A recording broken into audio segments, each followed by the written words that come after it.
Jack Welch apparently has become a raving lunatic. He is, of course, the former CEO of GE. And he's another one of these greedy guys. Give me more! Give me more! Jobs numbers, I don't believe it! Now, jobs numbers, as you saw at the end of last week, went from 8.1% unemployment down to 7.8%. So they say, oh, God damn it, it looks like the country has improved. We hate that. We didn't want the country to improve. We wanted more people out of work. So let's pretend that it didn't happen. Here's a tweet he sends out. Unbelievable jobs numbers. These Chicago guys will do anything, can't debate, so change numbers. Now, that seems pretty clear. The Chicago guys that he's referring to is the Obama administration, saying that they jimmied the numbers. So he goes on Chris Matthews' program, and Chris Matthews, bless his heart, is going to challenge him on that. Let's see what his answer is. Do you want to take that back? No, this is an assertion that there was jimming with these numbers. I don't want to take back one word in that tweet. I have no evidence of corruption, none whatsoever. Okay, so these Chicago guys had nothing to do with the number coming out today. I don't know that. Well, look, which one is it? Well, now it turns out he's in a little bit of trouble because everybody's realizing that he's a kook. In fact, he, in a huff, resigned from Fortune magazine and Reuters today, saying, well, you wrote an unflattering article about me and you didn't back me up, so my wife Susie and I will no longer send you articles. First of all, who's Susie? Second of all, ooh, don't threaten us too much, Jack. Oh, wow, I won't get to read your brilliant articles at Fortune anymore. But he has also backpedaled a little bit. He wrote another tweet saying, have never commented on White House in any tweets I can recall. Oh, I just said Chicago, guys. I didn't say White House. You know why he does that? Because he knows that it's a ridiculous, idiotic conspiracy theory, and so he doesn't want to get busted advocating for that lunatic idea. Now, another guy who wants to play cute here is Rick Santelli. He's a CNBC reporter. He said, I told you they'd get it under 8%. They did. You can let America decide how they got there. All right, great. I'll tell you how they got there in a second. But first, and you're going to love how they got there, let's show you more of Rick Santelli on CNBC. If right before a big earnings release, if all of a sudden HP would have sold 50 times or 100 times more computers or printers, literally, the day before earnings, would you have questioned her about that a bit? Last month, I said that it would be below 8% before the election. That's why I said it. I don't say things I can't prove. That was my prediction. I will leave it at that. Oh, I wonder what he's referring to. I can't quite tell. Oh, I told you they'd get it under somehow. So Steve Leisman is going to call him out on this. Joe Kernan, by the way, you won't see on camera, but he's the host here.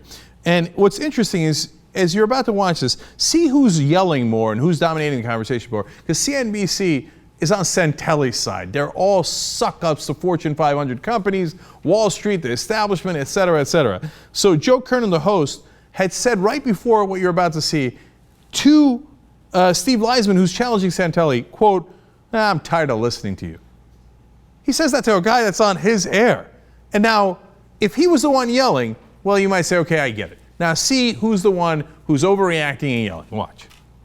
All I can tell you is, there was no doubt in my mind a month ago it would be under 8%. There was no doubt in my mind 5 minutes before the number would be under 8%. Take it any way you want. No, you can't take it any way you want, Rick, because what you're implying with your comment I'm not is that implying anything. Oh, no. I'm telling you, and it turned out that way. Rick? I'm a market whisperer. Why say it? Why say it? Because your whole point, because it was true, and I like people to get the benefit of my 32 years in the market. There was no doubt it would be under 8. It is under 8. Why did you have no doubt, Rick? Oh, shit. Why did you have no doubt? Because I have no doubt. Why did you have no doubt? Why did you have no doubt? And I can tell you that the current trend of these numbers is no different than the current trend of other numbers. You might have heard Joe Kernan also say there accidentally on air, oh, shit. I don't know if he was referring to this debate going further on air or if he was referring to Steve Leisman, who's, by the way, got to be counting the days he's still on CNBC, continuing to make solid points that make sense. Oh, no, here goes this guy again, talking about the reality-based world. But Santelli's not done yelling yet. And by the way, come on. Anybody think that he wasn't implying they cooked the books? Of course that's what he was implying. That was the whole point. But more of me? What, me? No. Draw your own conclusions, Steve. Connect the dots. I am connecting the dots, and I'm asking you to be honest about the dot connecting that you're implying. I'm honest. You're not being honest. It was underrated. What else do you want? Okay. What else do you need? Here's a fact is a fact is a fact. Make it up. There's been the last 3 Septembers they've had this number surge, part-time for economic reasons. So if this is a conspiracy, Rick, it goes back 3 years. I didn't say it was a conspiracy. No, you're I not didn't saying get that's anything, all your Rick. words. You're Okay, not you want saying to talk anything. about You're next just month's connecting the number dots. too? It's a little bit too cheap by half, Rick. If somebody tells you you're going to win the lotto tomorrow and you win the lotto tomorrow, that's a good call. Leave it at that. I'm amused by this guy. I'm telling you right now, they're doing it. They're doing it. I didn't say anything. I didn't say it. They're doing it. I didn't say it. All right, now, Rick Santelli had said earlier, look, I wonder how they got those numbers. Well, let me tell you. In fact, the Canadian press tells us, because they're not shy about calling it out as it is. They explain how the folks compile these numbers in the Bureau of Labor Statistics. And so let me actually skip ahead to graphic 5 here, Mark. They compile the monthly jobs numbers during an 8-day security lockdown in an imposing former post office building near Capitol Hill. They sign confidentiality agreements every morning.